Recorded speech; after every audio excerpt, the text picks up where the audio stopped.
దేవుని పరిశుద్ధ నామానికి సంపూర్ణ మహిమ కలుగునుగాక. ప్రభువైన యేసుక్రీస్తు నామములో మీ అందరికీ ప్రేమ వందనాలండి. దైవజనులతో ముఖాముఖి అనే యొక్క శ్రేష్టమైన కార్యక్రమం. ఎందుకంటే ఈ కడవరి దినాల్లో దేవుని ఘనమైన సేవ చేస్తున్న అనేకమైన దైవజనులు ప్రాముఖ్యంగా బలపరచబడాలి. దేవుని కొరకు రోషము పూని దేవుని మహిమగల సేవలో ముందుకు నడిపించబడాలని, అనేక ఆత్మలు సంపాదించాలని, దేవుని రాజ్యం కొరకు ప్రయాసపడుతూ పరుగులు తీయాలనే ఒక ఉద్దేశంతో ఈ ప్రత్యేకమైన కార్యక్రమాన్ని ఏర్పాటు చేస్తూ ఉన్నాం. ఈ రోజున మన మధ్యలో ఉన్నారు మరి దైవజనులు. ఒరిస్సా ప్రాంతంలో ఒక ఘనమైన సేవ చేస్తున్న దైవజనులు. ఒరిస్సా ప్రాంతంలో పూరి అనే ఒక ప్రాంతంలో దేవుని మహిమగల సేవ చేస్తున్న దైవజనులు. మరి ఐఎఫ్జే ప్రార్థన ఉద్యమంలో గొప్ప సేవకులుగా మరి ఒరిస్సా ప్రాంతంలో వాడబడుతూ ఉన్నారు. అలాగే మా ప్రాంతాల్లో కూడా అనేకమైన పర్యాయాలు ఐఎఫ్జే ప్రార్థన ఉద్యమంలో వాడబడుతూ ఉన్నారు. ప్రాముఖ్యంగా దైవజనులు జపన్య శాస్త్రయ్య గారు, మరి దైవజనులు సురేష్ గారికి పెట్టినటువంటి పేరు ఏంటంటే మరి సురేష్ జిర్మియా అని పెట్టారు. ఎందుకంటే ఐఎఫ్జే ప్రేయర్ టీంలోనే కన్నీటి ప్రవక్తగా, విలాప ప్రవక్తగా దేవుడు మంచి కన్నీటి ఆత్మను దైవజనులు సురేష్ గారికి ఇచ్చారు. మరి ఈ రోజున సురేష్ గారు మరి మన మధ్యలో ఉన్నారు. అలాగే ఐఎఫ్జే ప్రార్థన ఉద్యమంలో దైవజనులు జపన్య శాస్త్రయ్య గారి నడిపింపులో దేవుని ఘనమైన సేవ చేస్తున్న మరి సురేష్ జిర్మియా గారు, కన్నీటి ప్రవక్త గారు మన మధ్యలో ఉన్నారు. మరి ఏ విధంగా సేవకు వచ్చారు ఏంటనేది మరి వారి మాటలను మనం విందాం. అయ్యా, మరి ప్రభు నామములో వందనాలయ్యా. ప్రైజ్ అయ్యా. మరి ఎలాగ మీరు సేవకు వచ్చారు ఏంటనే విషయాలు, కొన్ని విషయాలు ముందు చెప్తే తర్వాత కొన్ని మాటలు నేను మిమ్మల్ని కొన్ని ప్రశ్నలు వేస్తానయ్యా. Praise the lord. దేవునికి మహిమ కలుగును గాక. మరి ప్రాముఖ్యంగా మరి ఈరోజు ఈ రీతిగా ప్రియ దైవజనులు విజయబాబు గారితో కలిసి ఈ రీతిగా ఈ సేవకుల యొక్క ముఖాముఖి అనే ఈ కార్యక్రమంలో పాలు పొందడానికి ప్రభు నాకు చూపిన కృపను బట్టి స్తుతిస్తూ ఈ అవకాశం కల్పించిన దేవుని మహింపరుస్తూ మరి దైవజనులు విజయబాబు గారికి కూడా హృదయపూర్వక వందనాలు. అలాగే ఈ కార్యక్రమాన్ని వీక్షించేటువంటి ప్రతి ఒక్క ప్రియమైన సోదర సహోదరులందరికీ కూడా హృదయపూర్వక ప్రేమ వందనాలు తెలియజేస్తున్నాను. వాస్తవానికి నేను హైందవ కుటుంబంలో, మా కుటుంబం అంతా కూడా హైందవ కుటుంబానికి సంబంధించిన వాళ్ళే. మా తల్లి గారిదేమో పశ్చిమ గోదావరి జిల్లా పాలకొల్లు, తండ్రి గారిది తూర్పుగోదావరి జిల్లా అమలాపురం. మొట్టమొదట మా అమ్మగారు యేసుక్రీస్తు ప్రభుని రక్షకునిగా అంగీకరించారు కాకినాడ ప్రాంతంలో ఉన్నప్పుడు. ఆ తర్వాత మా అమ్మగారు మా కోసం ప్రార్థన చేస్తూ ఉండేవారు. నాకు అసలు యేసుక్రీస్తు ప్రభు అంటే ఇష్టం ఉండేది కాదు. చాలా వ్యతిరేకించేవాడిని. క్రైస్తవులు అంటే అసలు ఇష్టం ఉండేది కాదు. సేవకులన్నా వాళ్ళ మీద ఎలాంటి గౌరవం ఉండేది కాదు. చాలా భయంకరంగా నేను క్రైస్తవ్యాన్ని దూషిస్తూ హేళన చేస్తూ ఉండేవాడిని. ఎంతగా అంటే నాతో పాటు ఉన్నటువంటి ఫ్రెండ్స్ని అందరినీ కూడా కూర్చోబెట్టి ఈ సేవకులు, ఈ పాస్టర్లు ఇలా వాక్యాలు చెప్తారని, అంతేకాకుండా వాళ్ళు ఎప్పుడు కూడా వాళ్ళు యేసుక్రీస్తు ప్రభు ఒరే సిలువలో చచ్చిపోయాడురా, అందుకే వాళ్ళు ఎప్పుడు ఏడుతూ ఉంటారు అని చాలా భయంకరంగా హేళన చేసేవాడిని. ఇంకా ఒక పాస్టర్ గారు అబ్బాయి నా ఫ్రెండ్ ఉండేవాడు చదువుతున్నటువంటి దినాల్లో. తనైతే చాలా భయంకరంగా ర్యాగింగ్ చేసేవాడిని. అసలు నేను ఎందుకు పాస్టర్ కొడుకుగా పుట్టానని చెప్పేసి ఆత్మహత్య కూడా చేసుకోపోయాడు. అంత భయంకరంగా ర్యాగింగ్. అయితే దేవుని కృపను బట్టి ఇప్పుడు అతడు తూర్పుగోదావరి జిల్లా అయ్యలేశ్వరం అనే ప్రాంతంలో చాలా మంచి పరిచయం చేస్తూ ఉన్నాడు. అలాంటి పరిస్థితుల్లో నేను మా తల్లిగారు చేసినటువంటి కన్నీటి ప్రార్థనల ద్వారా క్రైస్తవులు అది వ్యతిరేకంగా దూషించడమే కాదు, యవ్వన కాలంలో నుండే అన్ని రకాల వ్యసనాలకు, అలవాట్లకి బానిస అయిపోయి విచ్చలవిడిగా తాగుతూ తిరుగుతూ, ఒక రౌడీగా గోండాగా తిరుగుతూ, అనేకుల్ని విపరీతమైన గొడవలు, పోలీస్ స్టేషన్లు, ఇలా లేదంటూ లేదు. అన్ని రకాల అలవాట్లు, గొడవలు, కొట్లాట్లు లాంటి పరిస్థితులు కలిగి ఉంటున్న సమయాల్లో మా తల్లిగారు నా కోసం మరి తెల్లవారుజాము 2 గంటల నుంచి 3 గంటల టయానికి లేచి కన్నీళ్ళతో ప్రార్థన చేస్తుంటే నేను అసలు ఆ ప్రార్థనలు ఇష్టం ఉండేవి కాదు నాకు. ఆ ఏడుపు, ఆ కన్నీళ్ళు చూసే మా అమ్మగారిని అసలు ఇంట్లో ఎవరు చనిపోయారు, మా పాప పోయాడా, నేను పోయాను, ఎవరు చచ్చిపోయారు, ఈ ఏడుపులేటి, ఈ గోల ఏంటని చెప్పి ఆ ఏడుపులు వినలేక, ఆ ప్రార్థనలు వినలేక అసలు నేను ఇంచుమించు 10th క్లాస్ నుంచి అసలు ఇంట్లో పడుకోవడం మానేశాను. బయటే తిరిగేవాడిని, రాత్రులు ఇంక బయటే ఉండేవాడిని అనమాట. అలాంటి పరిస్థితుల్లో మా అమ్మగారు చేసిన ప్రార్థన ద్వారా దేవుని మహాకృపను బట్టి మరి యేసుక్రీస్తు ప్రభుని నేను రక్షకునిగా అంగీకరించడానికి ప్రభు సహాయం చేశారు. విజయనగరం ప్రాంతంలో ఉన్న సమయంలో నేను యేసుక్రీస్తు ప్రభువుని రక్షకునిగా అంగీకరించాను. దేవునికి స్తోత్రం కలుగును గాక. మంచి మాటలు తెలియపరిచారు. ఎందుకంటే ఈ రోజున చాలామంది పిల్లలు, యమనస్తులు ఇష్టానుసారంగా తిరుగుతున్న చాలామంది తల్లిదండ్రులు వారి కలిగినటువంటి యమన బిడ్డలను బట్టి ఎంతో కృంగిపోతున్నారు, ఎంతో విచారపడుతున్నారు.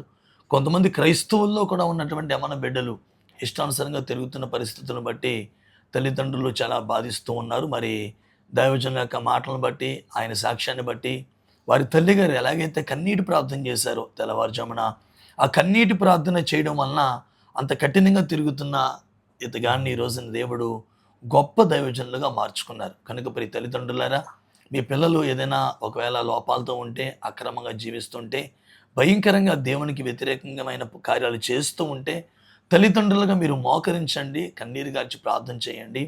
ఆ కన్నీటి ప్రార్థన తప్పకుండా మీ బిడ్డల్ని మారుస్తుంది. మరి ప్రభు సందయ్య, మరి మంచి బాల్యం, అలాగే మీ యమనంలో ఏ విధంగా మీరు జీవిస్తూ ఉన్నారో, ఎటువంటి పరిస్థితుల నుంచి ప్రభు మిమ్మల్ని రక్షించుకున్నారో తెలియపరిచారు. అలాగే రక్షణ పొందిన తర్వాత ఎలా మీరు ఆత్మీయంగా బలపడ్డారు, ఎలా మీరు దేవుని సేవార్థమై పిలువబడ్డారు అనే విషయాలు కూడా మాకు తెలియపరచండి అయ్యా. అయితే విజయనగరం ప్రాంతంలో ఉన్నప్పుడే ప్రభువుని అంగీకరించాను.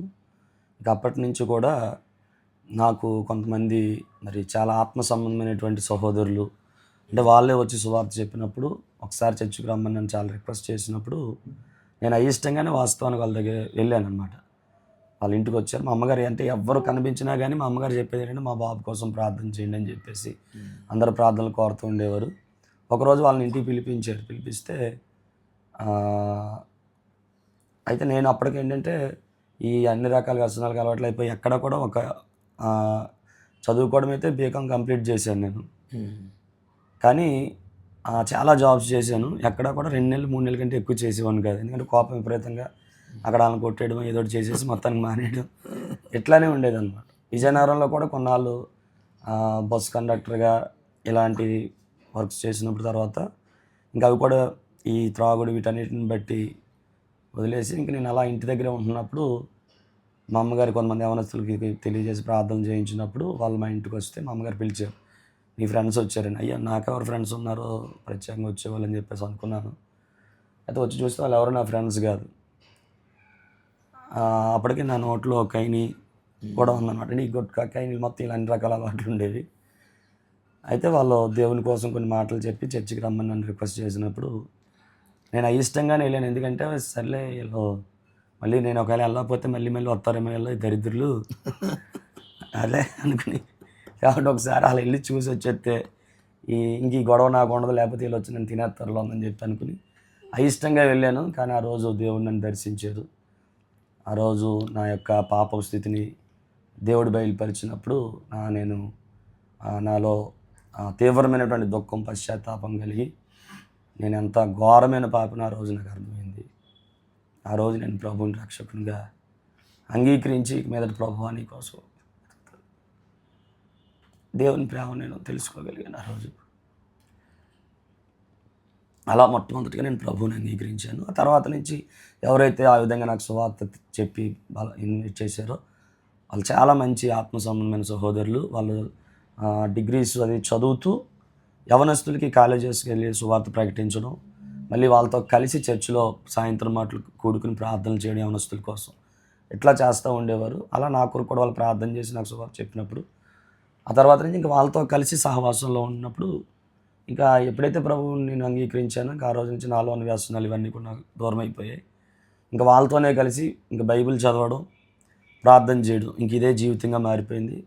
మొదటి 2 నెలల్లోనే బైబిల్ చదివి పూర్తి చేశాను. ఇంకా తర్వాత ఇంక వాళ్ళతో కలిసి ప్రార్థనలు చేయడం అలా ఉండడాన్ని బట్టి అనేక విషయాలు, దేవుని కోసం విషయాలు తెలుసుకుంటూ బలపడుతూ ఇంక నేను ప్రార్థన చేస్తాను. ప్రభు, నేను ఏం చేయాలి ఇప్పుడు? ఏదైనా జాబ్ చేసుకుని పరిచర్యకి సహకరించాలా, లేకపోతే నేనే ఏమన్నా పరిచర్య, అసలు నేనేం చేయాలి, నా పట్ల నీ చిత్తం ఏంటి ప్రభు అని చెప్పి నాతో పాటు ఉన్న సహోదరులతో కలిసి ప్రాముఖ్యంగా సురేష్ అనే ఒక సహోదరుడు, తను అలాగే సాగర్ అనేటువంటి ఒక బ్రదరు, తను వీళ్ళు ప్రాముఖ్యంగా ఎక్కువగా నన్ను ప్రార్థనలో నడిపించారు.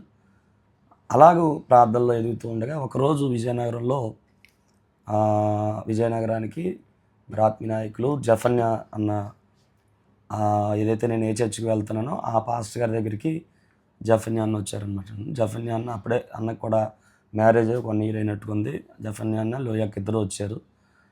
నైట్ మీటింగ్ ఉంది, కానీ ఆ మధ్యాహ్నం కొంచెం సమయం ఆ యవనస్తులకి 2 మాటలు చెప్పండి పాస్టర్ గారిని అడిగితే, అది రెస్ట్ తీసుకునే సమయం వాస్తవానికి, తప్పకుండా చెప్తానని చెప్పేసి అన్నప్పుడు వెంటనే చర్చిలో యవనస్తులు చెప్తే కేవలం 4 వెళ్ళాం, ఇంకెవరు రాలేదు. ఆ 4 కోసం అన్న మోకాళ్ళ మీద ఉండి 2 గంటల సేపు దేవుని వాక్యం చెప్పారు. కన్నీళ్ళతో వాక్య పరిచయం చేసినప్పుడు రెండవ సమయం ఆ మాట ఇప్పటికీ ఈరోజు కూడా నా హృదయాల్లో మండుతూనే ఉంటుంది. సమూయేలు 2వ అధ్యాయం 2వ గ్రంథం 11వ అధ్యాయం 16వ వచనంలో ఊరియాను ధైర్యవంతులను స్థలమును గుర్తించి ఊరియాను పంపెను అనే మాటతో దేవుని వాక్యాన్ని దైవజనులు చెప్తున్నప్పుడు, ఆ రోజు దేవుడు తన మరి దైవజనుల ద్వారా దేవుని సేవ కొరకు నన్ను పిలిచినటువంటి ఆ మాట నన్ను బాగా ఆ రోజు వాక్యం నన్ను పట్టుకుంది. ఆ తర్వాత మరి ఎంతో ప్రార్థన చేసి ఆ రోజు సమర్పించుకుని అన్నకు కూడా చెప్పాను, ఇట్లా నేను ఈరోజు దేవుని సేవకు సమర్పించుకున్నానని చెప్పి మా సేవకులతో కూడా చెప్పినప్పుడు ఖచ్చితంగా ప్రార్థన చేస్తాను. అలాగే నేను దేవుని సేవకు సమర్పించుకున్నాను ఆ రోజు. ఆ తర్వాత మరి ఎలా దేవుని పరిచయం చేయాలి, ఏం చేయాలన్నప్పుడు నాకున్న ఆ సహోదరులు ఎవరైతే మరి ఆత్మ సంబంధమైన సహోదరులు ఉన్నారో వాళ్ళు బైబిల్ ట్రైనింగ్ చేస్తే మంచిదని చెప్పినప్పుడు వాళ్ళ ఆలోచనతో హైదరాబాదులో గాస్పల్ ఫర్ ఏషియాకి సంబంధించిన believers church of India K P గారిది ఆ బైబిల్ ట్రైనింగ్లో వెళ్ళి 3 years అక్కడ నేను బైబిల్ ట్రైనింగ్ చేయడం జరిగింది. అలాగే దేవుని సేవకి సమర్పించుకుని రావడానికి ప్రభు సహాయం చేశారు. సో ప్రాముఖ్యంగా జఫన్యా అన్న వాక్యం ద్వారానే దేవుని సేవకు వచ్చారు. మంచిది. మరి ఎలాగ మీరు ఒరిస్సా ప్రాంతం వెళ్ళారు? ఆ తర్వాత 3 సంవత్సరాలు బైబిల్ ట్రైనింగ్ చేస్తున్నప్పుడు వాస్తవానికి ఆ బైబిల్ ట్రైనింగ్ కూడా మధ్యలో ఆగిపోయే పరిస్థితి ఏర్పడింది. ఎందుకంటే నేను బైబిల్ ట్రైనింగ్ చేస్తుండగానే మా నాన్నగారు నిద్రించడం జరిగింది. ఇంకా ఆ పరిస్థితిలో మొదటి సంవత్సరంలోనే అలా జరిగింది. ఇంకా ఇంటి దగ్గర చూసుకోవాలని బాధ్యతలు ఇవన్నీ ఉన్నటువంటి మా తల్లిగారు మాత్రం, లేదు నాన్న నువ్వు ట్రైనింగ్ చేయి, దేవుని సేవ చేయాలి. మా అమ్మగారు కూడా ఏంటంటే నేను చదువుకున్న డిగ్రీ చదివినా కానీ ఏదో జాబ్ చేయాలనేది కాకుండా దేవుని పరిచర్య చేయాలని ప్రార్థన చేసేవారు. ఆ సందర్భంలో కూడా నన్ను ప్రోత్సహించి ఏ కష్టమైనా నేను పాడతాను, ఇబ్బంది లేదు, వీళ్ళు పూర్తిగా ట్రైనింగ్ పూర్తి చేశారు అని చెప్పినప్పుడు అలాగే 3 సంవత్సరాలు ట్రైనింగ్ పూర్తి చేశాను. ఆ చివరి సంవత్సరం మెదక్ ప్రాంతంలో 1 year ప్రాక్టికల్ కోసం అని చెప్పేసి మమ్మల్ని పంపించారు ఒక టీమ్గా. ఆ టీంకి నన్ను లీడర్గా పెట్టి ఒక 7 మంది మెదక్ ప్రాంతంలో ప్రాక్టికల్గా పరిచర్యని పంపిస్తే, ఇప్పుడు ఏదైతే మెదక్లో ఆసియాలోనే అతిపెద్ద 2వ చర్చిగా చెప్పి గొప్ప దైవజనులు ఆ చర్చిని కూడా నిర్మించారు, పాస్నెట్ అనే దైవజనులు. ఆ క్యాంపస్లోనే ఉండేవాళ్ళం అన్నమాట. అప్పుడు నేను 40 days ఉపవాసం ఉండి అసలు నేను ఎక్కడికి పరిచర్యకి వెళ్ళాలి అని ప్రార్థన చేయడం ప్రారంభించాను. నాకున్న ఆశ ఏంటంటే మా తాతయ్య గారు వాళ్ళు ఏజెన్సీ ప్రాంతంలో ఉండేవారు. అడ్డతీగల ప్రాంతం నుంచి గౌరీపేట ఒక చిన్న గ్రామం. అక్కడ అందరూ తెలుసున్న వాళ్ళు పరిచయస్తులు. నాకేంటంటే తాతయ్య గారు వాళ్ళ ఊరు కదా, అక్కడ ఉండేవారు కదా, ఆ ఏరియాలో దేవుని పరిచయం, అది కూడా ఏజెన్సీ ప్రాంతం, పరిచయం చేయాలని చాలా ఆశ. నేను ప్రభు దగ్గర అదే పెట్టి, ప్రభు నాకైతే అక్కడికి వెళ్ళి పరిచయం చేయాలని ఉంది, కానీ అసలు మీ చిత్తం ఏంటి, మీరు ఎక్కడికి వెళ్ళమంటే అక్కడికి వెళ్తాను, ఒకవేళ తాతయ్య గారి ఊరిలో చేయడం మీ చిత్తం అయితే నేను అక్కడ చేస్తానని 40 రోజులు ఉపవాసం ఉండి, అంటే పూర్తిగా కాదు, ఉదయం నుంచి సాయంత్రం 6 దాకా ఉపవాసం ఉండి ఇంకా ఉదయం నుంచి సాయంత్రం దాకా ప్రార్థనలోనే ఉండేవాడిని. అంటే ఆ మెదక్ క్యాంపస్లోనే ఒక పెద్ద మునల చెట్టు ఉంటే ఆ మునల చెట్టుని అదొక ప్రార్థనా స్థలంగా చేసుకుని, ఇంకా ఉదయం నాతో పాటు ఉన్నటువంటి టీం అందరికీ కూడా నేనే భోజనం అది రెడీ చేసి వంట చేసి మీరు భోజనం చేసేయండి అని, వాళ్ళకి ఎవరికి రాదు. నేను హైదరాబాద్లో కొన్నాళ్ళు ఉన్నప్పుడు ఇవన్నీ నేర్చుకుని దేవుడు అలా నేర్పించారు బహుశా. వాళ్ళకి సిద్ధం చేసేసి ఇంకా నాకు ఆకలి అనిపించినా కానీ లేదు దేవుని చిత్తం నాకు తెలియాలని చెప్పి నేను ఉపవాసంతో కడుపు కట్టుకుని నేను మాత్రం ఆ తుప్పల్లోనికి వెళ్ళి ఆ చెట్టు కింద 40 రోజులు ప్రార్థన చేస్తూ ఉండేవాడిని. అలాగే 39వ రోజు ప్రార్థన చేస్తాను ప్రభు అని. మరి 7 రోజులు గడిచిపోతున్నాయి, నాకు అసలు అయితే ఏం బయలుపరచబడలేదు, మరి ఏం చేయాలి, ఎక్కడికి వెళ్ళాలి, లేకపోతే తాతయ్య గారి ఊళ్ళోనే పరిచయం చేయాలని ప్రార్థన చేస్తుంటే అప్పుడు దేవుడు నాకు టెంపుల్ ఏరియా అలాగే సముద్రం ఏరియా ప్రాంతాలన్నీ చూపించారన్నమాట. చూపిస్తే నాకు అర్థం కాలేదు, ఇదేంటో నాకు అర్థం కాలేదు. 40వ రోజు ఇంకా ప్రార్థన చేస్తున్నాను ప్రభు, నాకు అది ఏంటో ఆ దృశ్యం ఏంటో తెలియదు, మరి ఏంటని చెప్పేసి ఇంకా భారంతో ప్రార్థన చేస్తూ ఉంటే వెంటనే నాకు పూరి అనే ఒక స్వరం వినిపించింది. దేవుని స్తోత్రం. వినబడగానే పూరి ఏంటి ఇది ఎక్కడ ఉందని చెప్పేసి వెంటనే నేను వెళ్ళి ఇండియా మ్యాప్ చేసి చూస్తే టెంపుల్ అదంతా సముద్ర ప్రాంతం ఇవన్నీ చూసినప్పుడు వెంటనే పరిశుద్ధాత్మ దేవుడు ఇదే నువ్వు వెళ్ళాల్సిన ప్రాంతం, ఈ ప్రాంతం కొరకు నేను నిన్ను ఏర్పాటు చేసుకున్నానని చెప్పి పరిశుద్ధాత్మ దేవుడు మాట్లాడితే వెంటనే అక్కడ సమర్పించుకున్న ప్రభు అయితే నేను తప్పకుండా అక్కడికి వెళ్తాను. కానీ మరి నాకు ఆ ప్రాంతం తెలియదు, ఎక్కడికి వెళ్ళాలో తెలియదు, వెళ్ళాలో తెలియదు. మరి మీరే నడిపించండి అని చెప్పేసి నేను ప్రభువుని ప్రార్థన చేసిన తర్వాత అయితే ట్రైనింగ్ పూర్తయిన వెంటనే వాళ్ళకి తెలియజేశాను. వాళ్ళు ఆ ఆర్గనైజేషన్లో వాళ్ళు పంపిస్తారు ఏదో ప్రాంతానికి, వాళ్ళు శాలరీ ఇస్తారు, ఇవన్నీ కూడా ఉంటాయి. అయితే నేను వాళ్ళకి తెలియజేసినప్పుడు పూరి అనగానే వాళ్ళు ఇష్టపడలేదు అనమాట. లేదు, చాలా అది కఠినమైన ప్రాంతం, ఆ ప్రాంతంలో అది మంచిది కాదు, అయితే ఒరిస్సాలో వేరే ప్రాంతానికి వెళ్తే పంపుతామని చెప్పేసి ముందు నన్ను ఒరిస్సాలో జార్జిగూడ అనే బైబిల్ కాలేజ్ అక్కడ ఉంది, అది వాళ్ళదే, అక్కడికి పంపించారు అనమాట. అక్కడి నుంచి నన్ను వాళ్ళు బరంపురం పంపించారు. పంపిస్తే నాకైతే పూరి వెళ్ళాలని చెప్పి ఆశ. అయితే ఆ టైంలోనే ఒరిస్సా రాష్ట్రంలో అప్పుడు కందమల్ ప్రాంతంలో భయంకరంగా క్రైస్తవుల మీద దాడులు జరిగి అనేక మంది సేవకులను చంపేసి ఇలాంటి పరిస్థితి జరిగినప్పుడు వెంటనే మమ్మల్ని కూడా ఆంధ్ర పంపించారు, మీరు ఇక్కడ ఉండొద్దు అని చెప్పేసి. నేను అప్పుడు మరలా తిరిగి ఆంధ్రాకి వచ్చేసాను. వచ్చేసినప్పుడు అప్పుడు నేను ఇంకా ప్రార్థన చేస్తున్నాను, ప్రభు మరి ఎలా వెళ్ళాలి అక్కడ పరిస్థితులు చూసి. ఇంకా అప్పుడు వెంటనే మా తల్లిగారు కూడా భయపడ్డారు. ఇంకా నాతో పాటు నన్ను ఎంకరేజ్ చేసిన సోదరులు సేవకులు అందరూ కూడా చెప్పారంటే వద్దులే ఇప్పుడు వెళ్ళొద్దు, పరిస్థితులు బాగోలేదు కదా అంటే. అప్పుడు నేను అన్నాను, అన్న మీరే ఎన్నోసార్లు మనం ఎలాంటి పరిస్థితులకైనా దేవుని కోసం నిలబడాలని మీరు చెప్పిన మాటలను బట్టే కదా నేను ఈరోజు మరి దేవుని కోసం వెళ్ళడానికి ఇష్టపడ్డాను, మరి మీరే ఎలాగంటే అలాగే ఇప్పుడు అని చెప్పేసి నేనంటే ఆ మాటలు అది విని వాళ్ళు కూడా లేదు లేదు లేదు సరే దేవుడు నీతో మాట్లాడినప్పుడు ఖచ్చితంగా నువ్వు ఆ ప్రాంతాలకు పరిచర్చ అయితే కొంచెం వెయిట్ చేయి, దేవుడు ద్వారాలు తెరిచేలాగంటే వాళ్ళతో కలిసి ప్రార్థన చేస్తున్నప్పుడు బ్లెస్సింగ్ యూత్ మిషన్ అని చెప్పేసి అందులో నాకు తెలిసిన సహోదరుడు సరోజ్ అని చెప్పి ఇప్పుడు ప్రస్తుతం అతను 2 తెలుగు రాష్ట్రాల స్టేట్ కోఆర్డినేటర్గా ఉన్నాడు, ఒరిస్సా రాష్ట్రం, తెలుగు ఆంధ్ర ప్రాంతాలు. తను నాకు విజయనగరంలో పరిచయం ఫ్రెండ్గా. తన ద్వారా ఆ మిషన్లో జాయిన్ అయినప్పుడు వాళ్ళు పంపుతానన్నారనమాట, ఒరిస్సాకి పంపుతానంటే సరే అని చెప్పి అందులో జాయిన్ అయ్యాను. ఆ సమయంలోనే అనుకోని రీతిగా వివాహం కూడా జరిగి సంబంధం ఏర్పాటు చేయబడ్డం. మరి దైవజనులు నాకు అడపా ప్రసాద్ గారు అన్నయ్య అవుతారు. అంటే అప్పటికి నాకు తెలియదు, ట్రైనింగ్ చేస్తున్నప్పుడు మా కుటుంబంలో కూడా ఎవరో సేవకులు లేరు వాస్తవానికి. అయితే తర్వాత నాకు తెలిసింది ఇలా ఒక ఆయన సేవకులు ఉన్నారట మా కుటుంబంలో అని చెప్పి నాకు చాలా సంతోషం అనిపించినప్పుడు ఆ అన్నకు కూడా నా గురించి తెలిసినప్పుడు అన్నీ నాకు ఫోన్ చేశారు. ఫోన్ చేసి తమ్ముడు నువ్వు తప్పకుండా అయితే రావాలి మన దగ్గరికి, మేము ఇక్కడ పరిచయం చేస్తున్నాం. అక్కడికి వెళ్ళాను.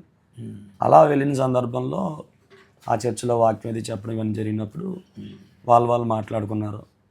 ఆ సంఘ పెద్దగారు అమ్మాయిని మ్యారేజ్ చేస్తే బాగుంటుందని వాళ్ళు మాట్లాడుకున్నప్పుడు నేను ఆ విషయాన్ని నాతో చెప్తే నేను ఇంట్లో చెప్పి తర్వాత సేవకులు అక్కడ నాతో పాటు ఉన్న సహోదరులకి విషయం చెప్పి వాళ్ళు వచ్చారు, మాట్లాడుకున్నారు. అలాగా దైవజనుల సమక్షంలో వాళ్ళ నిర్ణయం చేత వివాహం కూడా జరిగింది. అలా వివాహం జరిగిన వెంటనే ఈ బ్లెస్సింగ్ యూత్ మిషన్లో జాయిన్ అయ్యి వరంగల్కి పంపించారు. అక్కడ ఒక 8 నెలలు వాళ్ళతో పాటు మిషన్లో పనిచేసినప్పుడు ఈలోగా నా పాస్టర్ తను కన్సీవ్ అయ్యి డెలివరీ కోసం ఆంధ్రాకి వచ్చింది. నేను అప్పుడు వరంగల్లో ఉన్నాను. ఆ సమయంలో ఇంకా నాకు అసలు ఉండలేకపోతాను అనమాట. ఒరిస్సా రాష్ట్రానికి దేవుడు వెళ్ళమని చెప్పారు, వెళ్ళాము, ఇక్కడ ఉన్నాను. నేను వాళ్ళని అడిగాను, సార్ మరి ఎప్పుడు పంపుతారు ఒరిస్సా అంటే, లేదు సురేష్ నువ్వు ఇక్కడ మాకు చాలా ఉపయోగకరంగా ఉన్నావు, నీ పరిచర్య చాలా అవసరం, అందుకని అన్ని వర్కుల్లో నేను చాలా చక్కగా చేస్తూ ఉండేవాడిని, కావాల్సిన వర్క్స్ అన్నీ. కాబట్టి నువ్వు ఇక్కడే ఉండు, నీకు అన్ని రకాలుగా వాళ్ళే అన్నీ చూసుకుంటారు, ఇక్కడే ఉండి నీకు అన్నీ ఏం కావాలన్నీ చూసుకుంటాం అని చెప్పి చాలా బలపరిచారు. కానీ నేను లేదండి దేవుని ఆత్మ నన్ను మరి ఇక్కడ ఉండాలని అనిపించట్లేదు, నాకు అక్కడికే వెళ్ళాలని దేవుని ఆత్మ ప్రేరేపిస్తున్నాడని చెప్తే లేదు వెయిట్ చేయని చెప్పేసి అంటే లేదా నేను ఉండలేను, మీరు పంపుతానంటే నేను వెళ్తాను అక్కడికి, ఒకవేళ మీరు పంపకపోయినా నేను వెళ్ళిపోతానని చెప్పేసి అంటే ఇది చాలా మంచి మిషన్, నీకు అర్థం అవట్లేదు దీని ఆపర్చునిటీ అనేది. చాలామందిని అంత గమ్మున మేము తీసుకొని నిన్ను అసలు వితిన్ 4 monthsలో నిన్ను ఒక మిషనరీగా మేము తీసుకున్నాం. ఒక 1.5 year అబ్జర్వేషన్ ఉంచితేనే కానీ తీసుకోరు వాస్తవానికి ఇందులోకి అని చెప్పంటే ఏదైనా కానీ నేనైతే వెళ్తానంటే ఇంకా సరే మరి నేను ఏం చేయలేను అని చెప్పేసి అన్నప్పుడు నేను వాళ్ళకి చెప్పేసి వచ్చేసి ఈలోగా బాబు పుట్టాడు. వారం రోజులకే ఇంకా నాకేం తెలియదు, ప్రార్థన చేసుకున్నాను, బ్యాగ్లో బట్టలు సర్దుకున్నాను. అయితే మరి దర్శనం మిమ్మల్ని అంటే అదేదో మొదట ట్రైనింగ్ చేశారు బ్రదర్ బిలీవర్స్ చర్చ్, అది వదిలేశారు దర్శనం కోసం. రెండు బ్లెస్సింగ్ యూత్ ఇది వదిలేశారు. దర్శనం మిమ్మల్ని అంత బలవంత పెట్టింది. ఇంకా దేవుని ఆత్మ అంతగా ప్రేరేపించినప్పుడు ఇంకా నెమ్మది ఉండేది కాదు. నువ్వు వెళ్ళాలి, నేను నా ప్లేస్ కోసం నేను ఏర్పాటు చేసుకున్నాను, నువ్వు అక్కడ పరిచయం చేయాలి, నేను ఉన్నాను.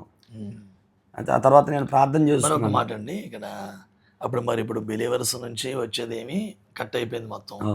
ఇప్పుడు ఈ యొక్క బ్లెస్సింగ్ యూత్ నుంచి వచ్చేది కూడా కట్ అయిపోయింది. ఇంకా ఒంటరిగా మిగిలిపోయారు. కానీ మరి మీరు అంత దూరం ఒరిస్సా వెళ్ళడానికి ఒక పక్కన ఫ్యామిలీ, అప్పటికే బాబు ఎవరో ఉంటారు అన్నారు. మరి ఈ పరిస్థితుల మధ్యలో మరి మీ యొక్క ఆలోచన ఎలా ఉండేది? మీరు ఏ విధంగా దేవుని పైన ఆధారపడి ఆ పూరి ప్రాంతానికి వెళ్ళారో కొన్ని విషయాలు. అదే అంటే ఇంకా ఆ పరిస్థితుల్లో ఇంకా ఎలాగైనా సరే ఇంక వెళ్ళిపోవాలి, దేవుడే చూసుకుంటాడు అనే విశ్వాసంతో ఇంక ఇవన్నీ కాదని చెప్పి ఈ రకంగా ప్రయత్నం చేసి ఇదేమీ ఆగట్లేదు.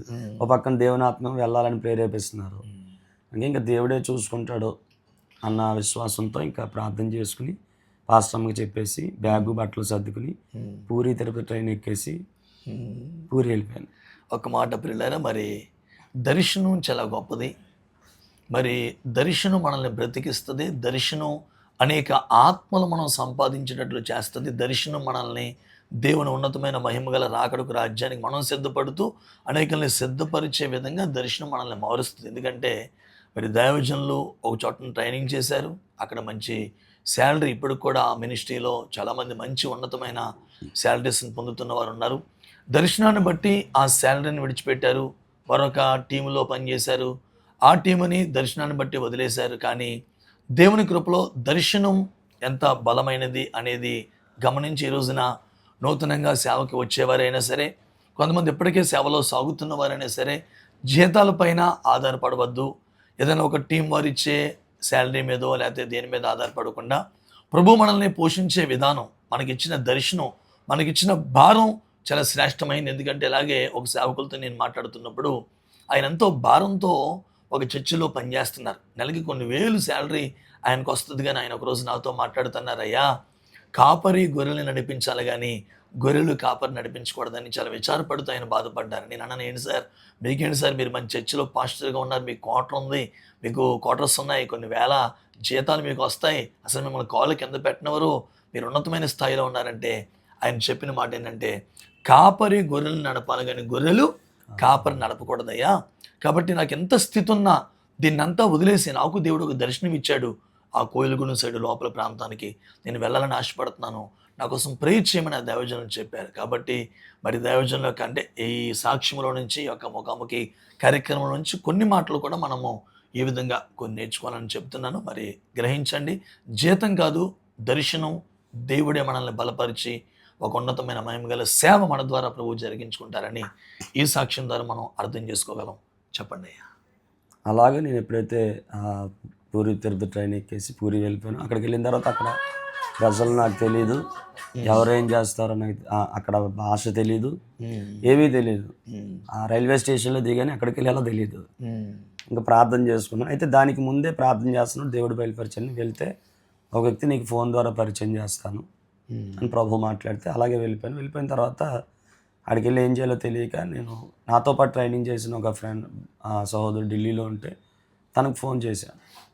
ఫోన్ చేస్తే తన ఫ్రెండ్ ఎవరో ఒరిస్సాలో, ఒరిస్సా అబ్బాయి, ఒక అబ్బాయి తన ఫ్రెండ్ ఉంటే ఆ అబ్బాయికి చెప్పాడట. ఆ అబ్బాయి వాళ్ళ బ్రదర్ ఎవరో పూరిలో ఉన్నారట. అయితే వాళ్ళు ఎప్పటి నుంచో ఫోన్ చేస్తున్నా, ఎప్పుడు కనెక్ట్ అవ్వలేదు. అయితే నేను ఎప్పుడైతే ఈ ఫోన్ చేసి చెప్పానో, అన్న మీరు వెళ్ళారన్నారు కదా, ఇలా నాకు ఒక ఫ్రెండ్ ఉన్నారు, ఒకవేళ నేను కనుక్కుని మీకు చెప్తాను, మరి మీరు వెళ్ళారు కనుక మరి అక్కడ ఇలాగ మరి ఎలా ఒకలాగా ఉండండి అని చెప్పేసి అంటే సరే అని చెప్పి నేను అప్పుడు ఎక్కడికి వెళ్ళాలో తెలియదు, ఎక్కడ ఉండాలో తెలియదు. అక్కడ ఒక దగ్గర కూర్చుని నాకు ఒక పక్కన దుఃఖం వచ్చేస్తుంది, ఏం చేయాలి ప్రభా, ఇక్కడికైతే వచ్చేసాను, మరి ఎలా నడిపిస్తావు ప్రభా అని ప్రార్థన చేసుకుంటే ఒక రిక్షా వ్యక్తి తెలుగు మాట్లాడుతున్నాడు. అయితే ఇక్కడ తెలుగు మాట్లాడే వాళ్ళు కూడా ఉంటారా అనిపించి ఆ వ్యక్తితో మాట్లాడాను అనమాట. మాట్లాడి ఇక్కడ మరి ఒక రాత్రి ఉండడానికి, ఎందుకంటే కొత్త ప్రాంతానికి వచ్చాను, ఎక్కడ ఉండాలో తెలీదు, బయట ఉంటే ఏమవుతుందో ఎలా ఉంటుంది పరిస్థితి తెలియదు కదా అని చెప్పి ఒక రాత్రి ఉండడానికి ఏదైనా తక్కువ అమౌంట్లో ఏదైనా ఒక రూమ్ లాంటిది ఏదైనా ఉంటుందా అని అడిగితే అతను ఒక హోటల్ తీసుకెళ్ళి ఒక 200 రూపాయలు అద్దెకి తీసుకెళ్తే ఆ రోజు అక్కడ ఉండి ఇంకా నేను రెడీ అయ్యి ప్రార్థన చేసుకుంటున్నాను, ప్రభా మరి రేపు నుంచి మరి ఎలా వెళ్ళాలి, ఏం చేయాలి, మొత్తం మీరే నడిపిన ప్రార్థన చేస్తాను. వెంటనే ఫోన్ వచ్చింది ఢిల్లీ నుంచి. అన్న ఎన్నో రోజులు మేము ఫోన్ చేస్తున్నాం కనెక్ట్ అవ్వలేదు, ఈరోజు పూరిలో ఉన్న బ్రదర్ ఫోన్ మాకు కనెక్ట్ అయింది, ఆయనతో మేము మాట్లాడాం, మీ గురించి చెప్పాం కనుక మీకు మీ నెంబర్ ఆయనకి ఇచ్చాం, ఆయన నెంబర్ మీరు కూడా తీసుకుని ఆయన మీకు ఫోన్ చేస్తారు, మిమ్మల్ని రిసీవ్ చేసుకుంటారని చెప్తే అప్పుడు ఆ బ్రదర్, ఆయన ఒడియా, నేను తెలుగు, ఆయనకు కూడా తెలుగు రాదు, నాకు ఒడియా రాదు, వచ్చి రాని ఇంగ్లీష్లో అతను మాట్లాడితే నేను కూడా మాట్లాడాను, ఆయన వచ్చి నేను తీసుకెళ్ళాను.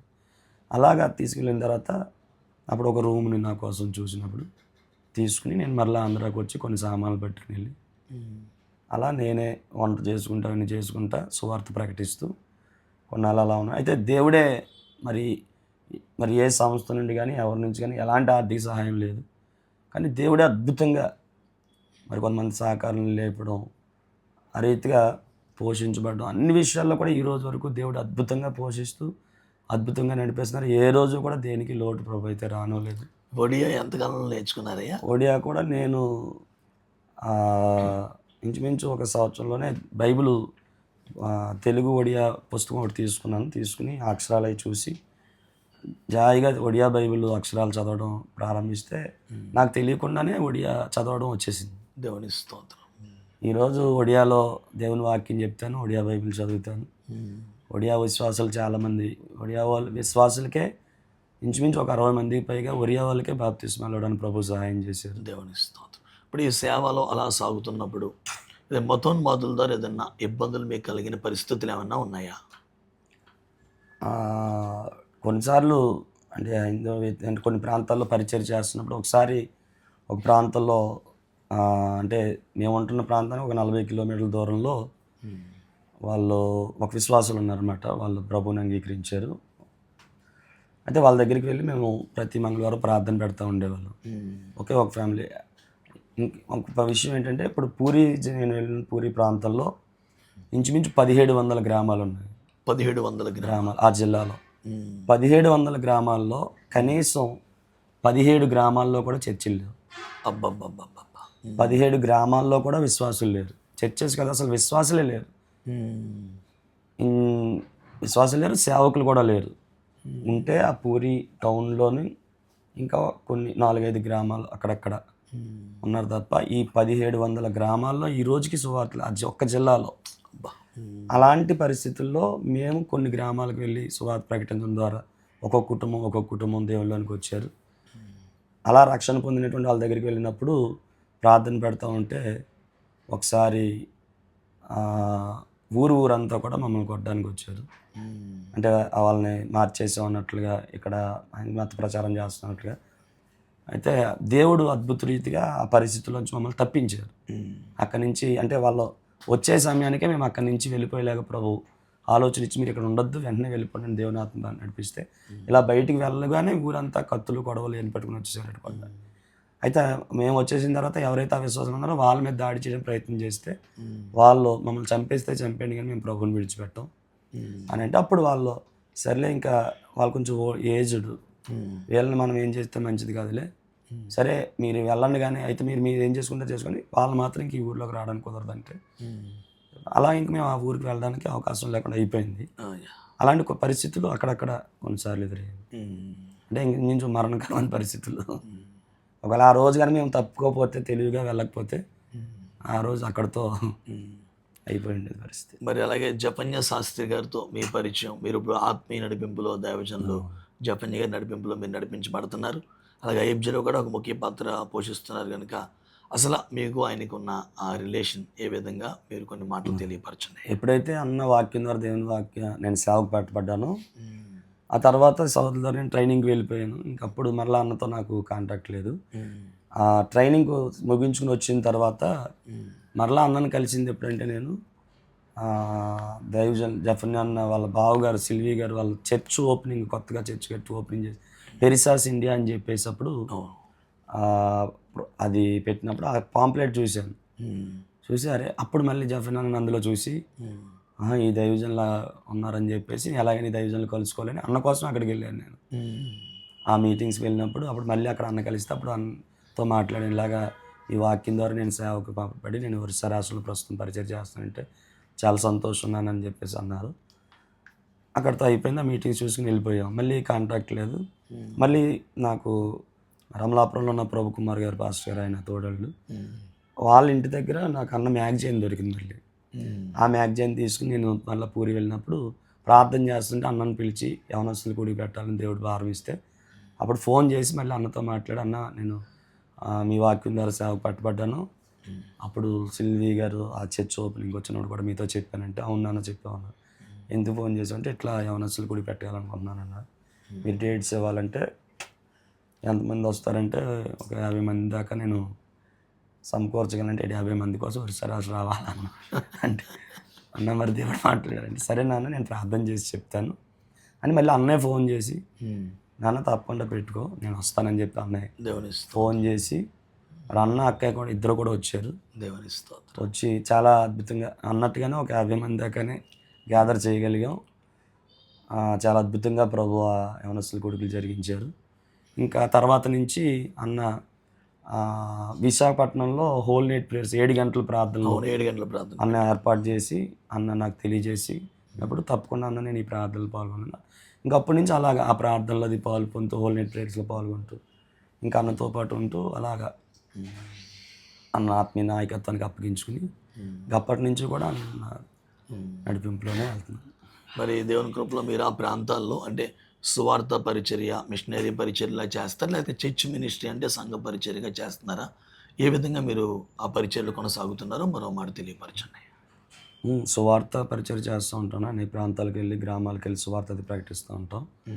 అలాగే చర్చ్ కూడా ఉంది. దేవుని కృపలో చర్చ్ కట్టడానికి కూడా ప్రభు సహాయం చేశారు. ప్రస్తుతం చర్చ్ ఉంది. 100 మంది దాకా తెలుగు ఒడియా 2 ఆరాధనలు జరుగుతుంటాయి. వస్తుంటారు. కొంతమంది యవన బిడ్డలని పరిచర్య కూడా అప్పగించుకున్నారు. సేవకులుగా కూడా సిద్ధపరుస్తున్నాం. మరి నూతన ప్రాంతాల్లో కూడా పరిచర్యలు ప్రారంభించడానికి ప్రభు ద్వారాలు తెరుస్తున్నారు. అనేక గ్రామాల్లో కూడా కొంతమంది విశ్వాసులు ఫీల్డ్ లాగా ఉండి ఆయా ప్రాంతాల్లో కూడా పరిచర్యలు ప్రారంభిస్తున్నాం. అట్లా కుర్రోళ్ళందరూ సేవకి తయారైన తర్వాత ఆయా ప్రాంతాల్లో పంపించి, అవును అట్లా మెయిన్ దర్శనం కూడా ఏంటంటే అనేక మంది యవనస్తులను మిషనరీలుగా సిద్ధం చేసి అనేక ప్రాంతాలు పంపించాలి. అది దేవుడు నాకు దర్శనం ఇచ్చారు. మరి సేవలో ఎదుర్కొన్న ఎదురు దెబ్బలు ఏదన్నా ఉన్నాయా? అంటే మేము విన్నది ఏంటంటే, నేను కూడా చూశాను, మీరు ఒక అద్భుతమైన మందిరం కట్టారు. కట్టిన తర్వాత భయంకరమైన వరదలు వచ్చి మొత్తం మందిరం అంతా కూలిపోయిన పరిస్థితి, చాలా ఇబ్బందులు మీరు పడ్డారు. అవన్నీ కూడా మేము చూసాం.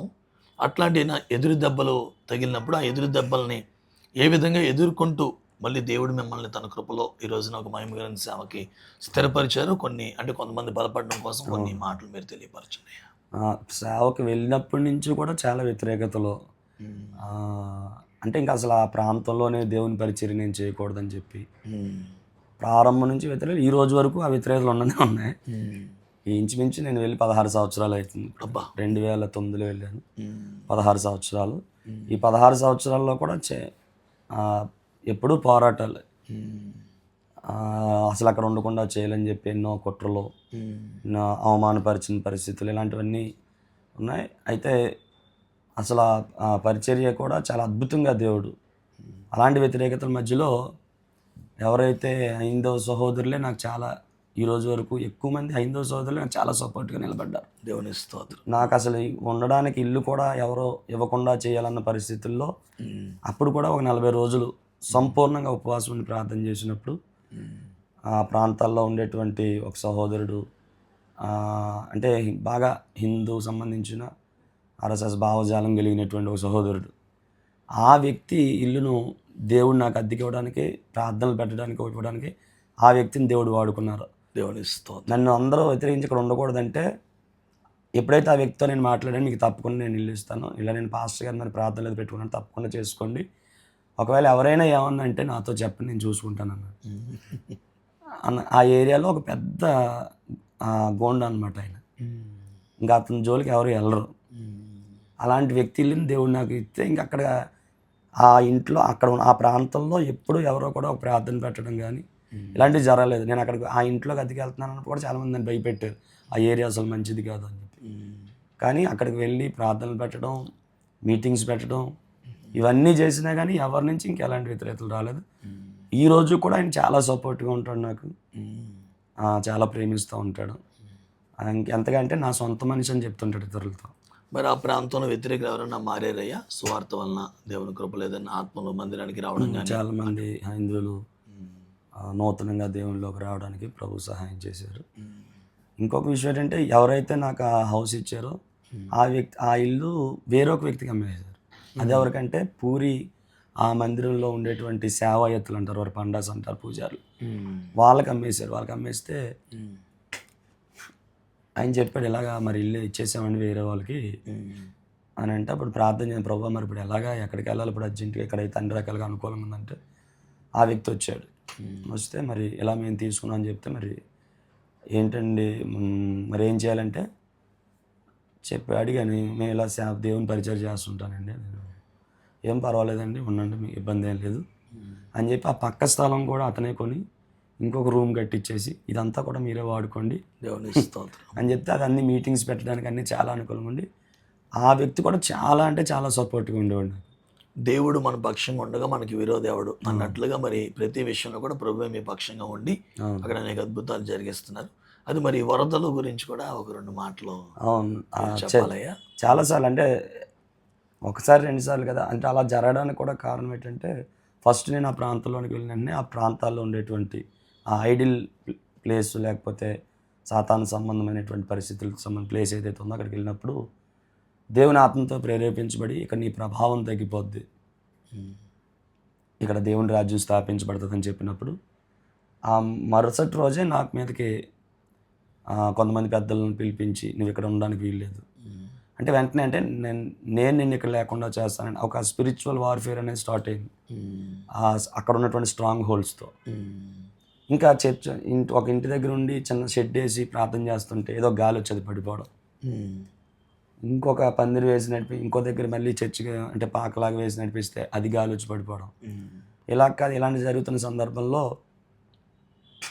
మరి ఎలాగని చెప్పేసి ఆలోచన చేస్తున్నప్పుడు, అప్పుడు కూడా అన్నయ్య చాలాసార్లు పరిచయంలో ఎన్నో రకాలుగా ప్రార్థన చేసి ప్రోత్సహించి బలపరుస్తుండేవారు. ఎప్పటికప్పుడు ఏ విషయం జరిగినా అన్నతో చెప్పినట్టు సరే నన్ను ప్రార్థన చేద్దాం ఏం పర్లేదని ధైర్యపరిచి బలపరుస్తూ ఉండేవారు. పూరి కూడా అన్న చాలాసార్లు మంచి వచ్చారు, మీటింగ్స్ అవి పెట్టాం.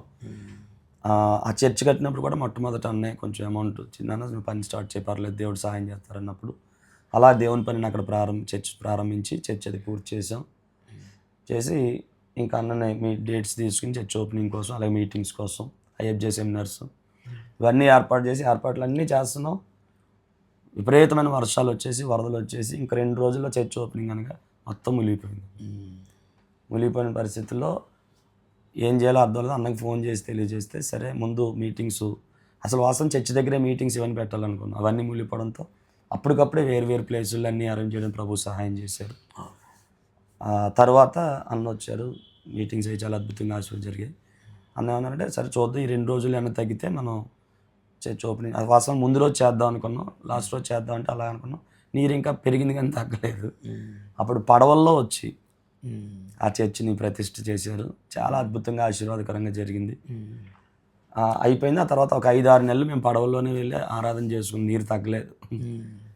తగ్గిన తర్వాత ఒక 5-6 నెలల తర్వాత నీరు తగ్గింది. సర్లే నీరు తగ్గింది, ఇంకా కొంచెం పర్వాలేదు, కొన్ని ఇబ్బందులు తగ్గాయి అనుకున్న క్రమంలోనే మరలా వెంటనే ఒక పెద్ద తుఫాను వచ్చి చర్చి మొత్తం కూలిపోయింది. ఇంకెలాగా ఈ శ్రమలో ఇంకా ఆ పరిస్థితులు మరి ఇంకొక అద్దె దగ్గర తీసుకుని అక్కడ పెట్టడం, ఇలా మళ్ళీ ఎవరైతే పూజారి ఉన్నాను కదా వాళ్ళదే అది మేము ఖాళీ చేసి చర్చి దగ్గరికి వచ్చేసాం. వాళ్ళు దాన్ని బిల్డింగ్ చేస్తున్నారు. ఆ టైంలో ఆయనతో మాట్లాడాడు, అది ఇంకా కడుతున్నారు, ఇక్కడే పెట్టుకొని పర్లేదు ప్రార్థనలు అన్నారు. అక్కడ ప్రార్థనలు నడిపించిన తర్వాత ఆయన ఇల్లు కూడా ఓపెనింగ్ చేయకుండా, వాళ్ళు ఏదైనా ఇల్లు ఓపెన్ చేసిన కార్యక్రమాలు ఇవన్నీ ఉంటాయి, అవి ఏమీ చేయకుండా ముందు మీరు దిగిపోండి ఇంట్లో అని ఒక నెల అంతా ఆయన పనులు జరగకుండా మమ్మల్ని ఇంట్లో దీపమని చెప్పి అంత ప్రోత్సహించి, ఆ తర్వాత మేడ మీద ఇది మీకు ఇబ్బందిగా ఉంటుంది కదా రూముల్లో పెట్టుకోవడం, మేడ మీద ఏదైనా షెడ్ వేసి పెట్టుకున్నాను. అలా మేడ మీద షెడ్ వేసి ప్రార్థనలు చేస్తుంటే అప్పుడో తుఫాను వచ్చి ఆ మేడ మీద షెడ్ ఎగిరిపోయింది. ఇంక ఇలాగా అంటే ఇంకా ప్రతిసారి ఏదో ఒక నిరాశకరమైన పరిస్థితులు ఎంత చేద్దామనుకున్నా కానీ దేవుడు ఇప్పటికప్పుడు బలపరుస్తూ ఈరోజు కొంచెం పర్వాలేదు, మరలా చర్చినంత రీమోడల్ చేసి మరలా దాన్ని కట్టుకుని ప్రస్తుతం ఎక్కడైతే ఉన్నా అక్కడే ఉంటున్నాం. నేను కూడా వచ్చాను అయ్యారు ఒకసారి, 2 సార్లు వచ్చాను. చాలా అద్భుతమైన మహిమ గల మందిరం, చాలా పెద్ద మందిరం. ఆ మందిరంలోకి రాగానే ఒక పరలోకంలో ప్రవేశించినట్టు మంచి కన్నీటి ప్రార్థనలు కూడా ఆ మందిరంలో జరుగుతున్నాయి. మరి ఇలాగూ ఎన్నో ఎదురు దెబ్బల మధ్యలో, ఎన్నో పోరాటాల మధ్యలో ఆ ప్రాంతమునకు దేవుడు పంపాడు, దర్శనమిచ్చాడు అనే భారంతో మీరు చేస్తున్నటువంటి ఈ సేవా పరిచర్ల ద్వారా మరి దేవుడు అనేక ఆత్మను రక్షించుకున్నారు. అనేకమైన వారిని దేవుని సేవార్థమై తరిపేది కూడా చేస్తున్నారు. మరి ప్రియుల సేవకులారు, మరి ముందున్నటువంటి దినాల్లో సేవలోకి వస్తున్న అనేకమైన మనస్తుల కొరకు, అలాగే ఇప్పుడు ప్రస్తుతం ఈ పోరాటాల మధ్యలో నలిగిపోతూ సేవ చేస్తున్న దైవజనులను కొన్ని బలపరిచే మాటలు మీరు తెలియపరిస్తే మీ మాటల ద్వారా అనేకులు బలపరచబడాలని ఒక ఆశతో మరి మీకు ఈ సమయాన్ని ఇస్తున్నాం. దయచేసి ఎలాగూ సేవలో వచ్చిన అన్ని పోరాటాలు మీకు వచ్చినాయి, ఎన్నోసార్లు మందిరాలు కూలిపోయినాయి, వరదలు వచ్చి మరి కొట్టుకుపోయినాయి. ఈ పరిస్థితుల్లో మీరు ఎలాగూ వాటిని జయించుకొంచు దేవుని కృప ద్వారా రాగలిగారో, దేవుడు ఎలా మిమ్మల్ని బలపరిచారో కొన్ని మాటలు మమ్మల్ని బలపరచడానికి తెలియపరచండి. ఖచ్చితంగా.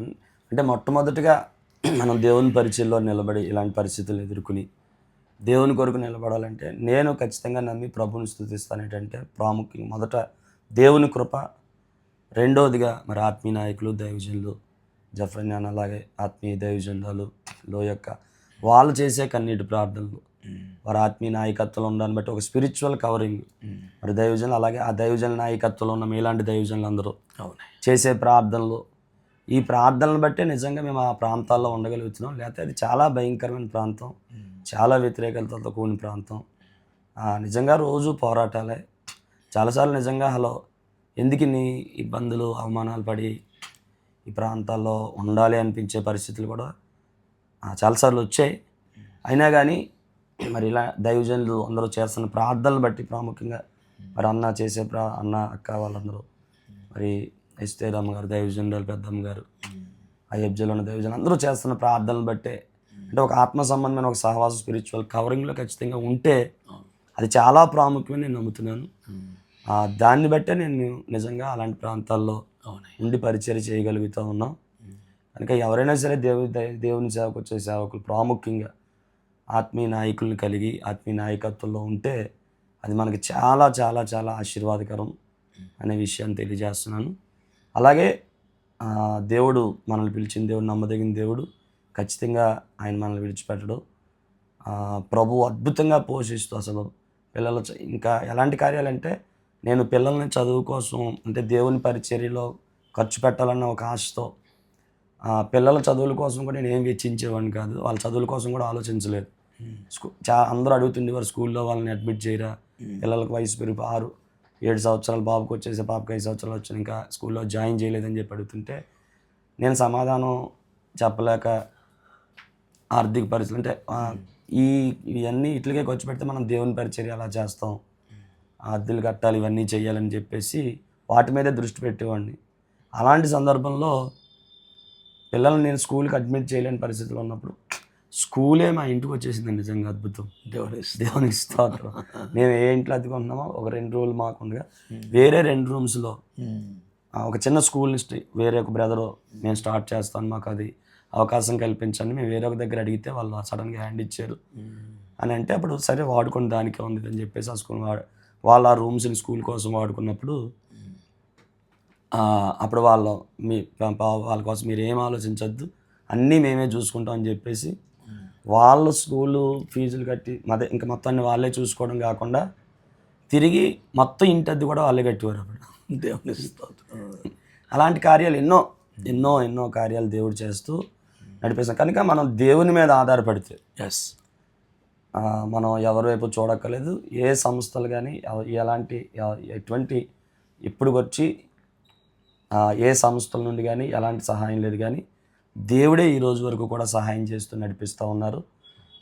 అదే సందర్భంలో మేము కూడా మరి సేవకురాలు గారిని, పాస్టర్ గారు, నేను ఎక్కువగా మేము దేవుని సన్నిధిలో ప్రార్థనలు చేస్తూ మరి 40 రోజులు ఉపవాసాలు అంటే గత 8 సంవత్సరాల నుంచి అయితే నేను పాస్టమ్మ ఒక పూటే తింటూ ఉపవాసాలను ప్రార్థన అంటే ఆ ప్రాంతాల కోసం అలా చేయాలి. దేవుడు మాకు ఇచ్చిన ప్రేరేపణ బట్టి ప్రార్థనలు చేస్తాం. ఆ ఉపవాస ప్రార్థనల ద్వారా కూడా దేవుడు ఎన్నో కార్యాలు చేశారు. కనుక ప్రార్థన, దర్శనం, ఒక ఆత్మీయ నాయకత్వం ఉండి పరిచర్యలో కొనసాగినప్పుడు ఖచ్చితంగా దేవుడే నడిపిస్తాడు. అన్ని విషయాల్లో ప్రభువే సహాయం చేస్తాడు. ఈరోజు చాలామంది యవన బిడ్డలని, మంచి యవనస్తులు దేవుడు మాకు ఇచ్చాడు. అనేక ప్రాంతాల్లో మేము వెళ్ళి డైరెక్ట్గా సువార్త ప్రకటిస్తున్నాం. గత డిసెంబర్ మాసంలో అయితే పోలీస్ స్టేషన్ నుంచి నెల రోజులు పర్మిషన్ మాకు ఇచ్చారు. ఒక రోజు పర్మిషన్ ఉండడమే కష్టం అలాంటి ప్రాంతాల్లో. నెల రోజులు డిసెంబర్ మాసం అంతా సువార్త ప్రకటించడం మాకు పర్మిషన్ ఇస్తే ఒక్కొక్క వీధుల్లో పెద్ద పెద్ద మీటింగ్స్లో పెట్టేసి సువార్త చేయడం ద్వారా ఈరోజు కొన్ని ఆత్మలో ఆ రకంగా కూడా రక్షణలో ఉన్నటువంటి ప్రభు చాలా దేవుడు అద్భుతంగా నడిపిస్తాం. ఎందుకంటే ఈ రోజున చాలామంది మనం కొంతమందిని చూస్తే ఏదో సేవ అంటే యూట్యూబ్లోకి వచ్చి చేసేయడం, సేవ అంటే యూట్యూబ్లో 4 మాటలు చెప్పడం, సేవ అంటే ఎవరో మనకి సంస్థలు పంపిస్తే వెళ్ళిపోవడం అన్నట్టు కాకుండా మోకాళ్ళ ప్రార్థనతో మరి పరిచర్య కట్టడం ఎంతో శ్రేష్టమైన భాగ్యం. ఎందుకంటే ప్రియులారా, మరి 138వ కీర్తన 3వ వచనంలో ఒక శ్రేష్టమైన మాట ఉంటుంది. మనం దేవునికి మొర్రపెట్టిన దినమందు ఆయన మన ప్రాణములో త్రాణ పుట్టించి మనల్ని ధైర్యపరుస్తాడు. ఎన్నో పోరాటాల మధ్యలో మరి దైవజనులు సురేష్ జిర్మియా గారు మరి కన్నీటి ప్రవక్త ఎంతో కన్నీళ్లతో ఎప్పుడైనా ప్రార్థన చేస్తూ ఉంటారు. ఎందుకు నేను ఈ మాట చెప్పగలుగుతున్నానంటే ఆ కన్నీటి ప్రార్థనలే అనేక పోరాటాలు, అనేక ఎదురు దెబ్బల్లో గొప్ప ధైర్యాన్ని సేవకులకు అనుగ్రహించింది. ప్రాముఖ్యంగా 3 మాటలు చెప్పారు. ఈ తరంలో ఉన్న సేవకులకి, అలాగే నూతనంగా సేవకి రావాలని ఆశపడుతున్న వారికి, సేవలో ఎన్నో ఎదురు దెబ్బలు తింటున్న వారికి బలపరచడానికి 3 మాటలు. 1 దర్శనం, 2 ఆత్మీయ నడిపింపు, మన పైన ఒక గుడారముగా, ఒక పైకప్పుగా ఉండే మన కోసం నిత్యము ప్రార్థించే ఒక ఆత్మీయ నాయకులు. అలాగే 3వది మనము కూడా ఏ పరిస్థితులు వచ్చినా మోకాళ్ళ ప్రార్థనతో దేవుడి పైన ఆధారపడి కన్నీటి ప్రార్థన చేస్తే తప్పకుండా కన్నీటి ప్రార్థనల ద్వారా దేవుడు మన అంతరంగంలో గొప్ప ధైర్యాన్ని పుట్టించి ఒక మహిమగల సేవలు నడిపించబడతారని తెలియపరుస్తున్నారు. మరి 2 మాటలు తెలియపరచండి అయ్యా. ఇక మనం ముగించుకుందాం. 2 మాటలు ముగింపు మాటలుగా తెలియపరచండి. కనుక ఈ రీతిగా మరి మంచి అవకాశాన్ని దేవుడు అనుగ్రహించిన దాన్ని బట్టి సేవకులతో కలిసి విషయాలు పంచుకోవడానికి ప్రభు చూపిన కృపను బట్టి నేను ప్రభువుని ఎంతగానో స్తుతిస్తూ ఉన్నాను. దయచేసి మరి మా కోసం కూడా ప్రార్థన చేయండి, సేవకురాళ్ళ కోసం. అలాగే పిల్లలు బాబు పాప నాకు వాళ్ళు చదువుతూ ఉన్నారు. ఇప్పటి వరకు కూడా చదువు విషయంలో దేవుడే సహాయం చేసి నడిపిస్తూ ఉన్నాడు. కనుక దయచేసి ప్రార్థన చేయండి. రానున్న దినాలు ఇంకా మరింత మహిమ కలిగిన సేవను ఆ ప్రాంతాల్లో ప్రభువు జరిగించి అనేకుల్ని దైవ సేవకులుగా సిద్ధపరిచి అనేక ప్రాంతాలు పంపించాలని, అనేక ప్రాంతాల్లో ప్రాముఖ్యంగా మరి పూరీ జిల్లాలోనే 1700 గ్రామాల్లో కనీసం 17 చర్చిలు కూడా లేవు. అలాంటి ఆ ప్రాంతాలన్నీ కూడా రక్షించబడాలని చాలా భారం, వేదన ఉంది. దయచేసి ప్రార్థన చేయాల్సిందిగా ప్రేమతో మనవి చేస్తూ ఈ నా మాటలు ముగిస్తున్నాను. Praise the lord. మంచిది, దేవునికి స్తోత్రం కలుగును. మంచిది. ఒక్క ఆయన వెళ్ళారు ఒక 16 సంవత్సరాల క్రితం. ఈరోజున 100 మంది అయ్యారు. దేవునికి స్తోత్రం కలుగును. మీలో ఒంటరైన వాడు 10 మందిలోనన్న వాగ్దానం మనకుంది కాబట్టి మరి తప్పకుండా దైవజనులు మరి 100 మంది కాదు, రాబోయే దినాల్లో 1000 మందిని ప్రభు అనుగ్రహించబోతున్నారు. ఇలాగూ అనేకమైన యమనస్తులు దేవుని కొరకు రోషంగా పనిచేయవలసిన దినాలు ఇవి. తప్పక యమనస్తులరా, ఉద్యోగాలు చేసుకుంటాం, వ్యాపారాలు చేసుకుంటాం, ఈ భూమి మీద ఏదో సంపాదించుకుంటాం అన్నంత మాత్రమేతోనే ఆగిపోకుండా కొంతమంది యవన బిడ్డలు లేపబడాలి. యమనస్తులు దేవుని కొరకు మహిమగల సేవార్థమై తమ జీవితాలు బలిపేట మీద సమర్పించుకుని ఒక రోషం కలిగిన సేవ చేయడానికి అనేక యమనస్తులు లేపబడాలి. ఒక్క సురేష్ జిర్మియా గారు ఈ రోజున 100 మంది అయ్యారు. కొంతమంది యమనస్తుల్ని సిద్ధపరుస్తూ ఉన్నారు. కనుక మరి యొక్క చక్కటి అవకాశాన్ని మాకు కల్పించిన దైవజన్ మరి సురేష్ గారికి ప్రేమ వందనాలండి. వీక్షించిన మీ అందరూ కూడా వందనాలు. ఈ యొక్క వీడియోని మీరు అనేకులకి షేర్ చేయండి, అనేకులకి పరిచయం చేయండి. అనేకమైన సేవకులు, అనేక యవనస్తులు బలపరచబడాలి రాబోయే దినాల్లో. ఏంటంటే చాలామంది యవనస్తులు పరిచర్లోకి వస్తున్నటువంటి సేవకులుగా అప్పగించుకుంటున్న వారికి నా ప్రేమపూర్వక మనం ఏంటంటే, సో ఇలాంటి ఒరిస్సా రాష్ట్రంలో సువార్త ప్రకటించబడిన ఎన్నో గ్రామాలు ఉన్నాయి, 1000 గ్రామాలు ఉన్నాయి. ఒక జిల్లాలోనే 100 గ్రామాలు ఉన్నాయి ఒరిస్సా రాష్ట్రం, ఇంకా నార్త్ ఇండియాలో. కనుక చాలామంది యవనస్తులు నేను ఆశపడి ప్రార్థించేది అంటే, మన ఆంధ్ర ప్రాంతం నుండి అనేక మంది యవనస్తులు మరి మిషనరీలుగా సమర్పించుకుని నార్త్ ఇండియాలో పరిచర్య కూడా సమర్పించుకుని వెళ్తే దేవుడు అద్భుతమైన ద్వారాలు తెరుస్తారని విస్తారమైన కోత ఉంది. మనం భయపడినట్లుగా అక్కడికి వెళ్తే ఏదో చేసేస్తారు, చంపేస్తారు అన్నట్లుగా పరిస్థితులు ఉంటాయి, కానీ దేవుడే అద్భుతంగా మనల్ని నడిపిస్తారు. దానికి నేనే ప్రత్యక్ష సాక్షిని. మరి పూరి లాంటి ప్రాంతంలోనే దేవుడి వ్యతిరేకతల మధ్యలో దేవుని పరిచర్యను అద్భుతంగా చేయడానికి ప్రభు సహాయం చేస్తున్నారు. కనుక ఒకవేళ అలాంటి ఆశ కలిగిన వాళ్ళు మీరు ప్రార్థన చేసుకుని సిద్ధపడి నార్త్ ఇండియాలో పరిచర్య కొరకు మిషనరీలుగా సిద్ధపడాలని ప్రేమతో తెలియజేస్తున్నాను. Praise the lord. దేవునికి స్తోత్రం. మరి ఎన్నడూ దున్నని బీడు భూములు మనం దున్నాలని దేవుని లేఖనాలు తెలియపరుస్తున్నాయి కనుక మరి యువత ఈరోజు నూతనంగా సేవకులను ఆశపడుతున్నవారు ఎన్నడూ దున్నబడని బీడు భూములు దున్నుటకు తెగించేరండి. తప్పక ప్రభు కృప మీ కుటుంబాల్లో విస్తరింపజేస్తారు, మీ జీవితాలు విస్తరింపజేస్తారు. మరి అందరికీ వందనాలు. Praise the lord.